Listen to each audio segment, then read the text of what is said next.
বিশ্ববিদ্যালয়ে জঙ্গি চাষ, মগজ ধোলাই মেধাবীদের। দিল্লি বিস্ফোরণ কাণ্ডের পরেই নজরে হরিয়ানার আল ফালাহ বিশ্ববিদ্যালয়। একের পর এক সন্দেহভাজন জঙ্গিদের সঙ্গে যোগসূত্র পাওয়া যাচ্ছে এই বিশ্ববিদ্যালয়। বুধবার বিশ্ববিদ্যালয় ক্যাম্পাস থেকে গ্রেফতার এক মৌলবীও। এরপরেও বিশ্ববিদ্যালয়ের দাবি, অভিযুক্তরা শুধুমাত্র কর্মসূত্রে বিশ্ববিদ্যালয়ের সঙ্গে যুক্ত, অন্য কোনোভাবে নয়।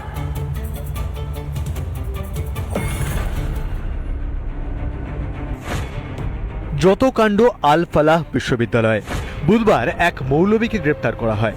বিশ্ববিদ্যালয়ের ক্যাম্পাসেই নাকি ঘর ভাড়া করে থাকতো সে। এই আল ফালাহ বিশ্ববিদ্যালয় হতোটা কি? এই আল ফালাহ বিশ্ববিদ্যালয় সম্পর্কে একের পর এক পরতে পরতে নানা তথ্য সামনে আসছে, যা ভয়ঙ্কর।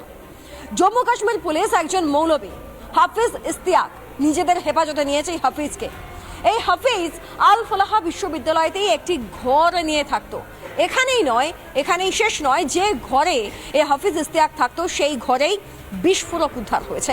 কারে কারে ammonium nitrate, potassium chloride, sulphur, এই সমস্ত কিছু আল ফালাহ বিশ্ববিদ্যালয়ের মধ্যে ওই যে ঘর ওই হাফিজ নিয়েছিল সেখান থেকে উদ্ধার হয়েছে। এমনকি অন্যকে ঘর পেতে সাহায্যও করত এই হাফিজ ইশতিয়াক। শুধু এই মৌলবী নয়, আল ফালাহ মেডিকেল কলেজের সঙ্গে যুক্ত একাধিক অধ্যাপক ডাক্তারদের সঙ্গে মিলেছে জঙ্গি যোগ। এখানকার অধ্যাপক ডক্টর মুজাম্মিলের ঘর থেকে উদ্ধার হয় বিস্ফোরক।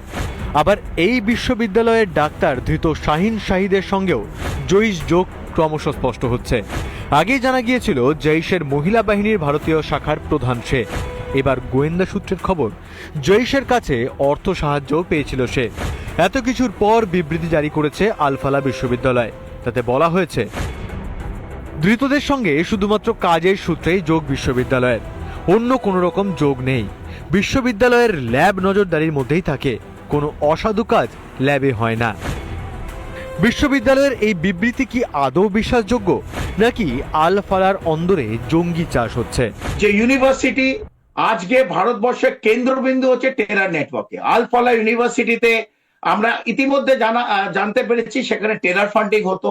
তুরস্ক এবং বাংলাদেশ থেকেও টাকা ঢুকেছে কিন্তু আল ফালাহ এই হসপিটালে যে ডাক্তারদের মগজ ধোলাই হয়েছিল, এই ডক্টর মডিউল, এই ফরিদাবাদ টেরার মডিউল অথবা হোয়াইট কলার মডিউল, এই প্রত্যেকটা কিন্তু আল ফালাহ এই ইউনিভার্সিটিতে ঘিরে আছে। এই ইউনিভার্সিটি গুলো সত্যি কি পড়াচ্ছে, না এগুলো ভারতবর্ষের টেরার নেটওয়ার্ক তৈরি হচ্ছে?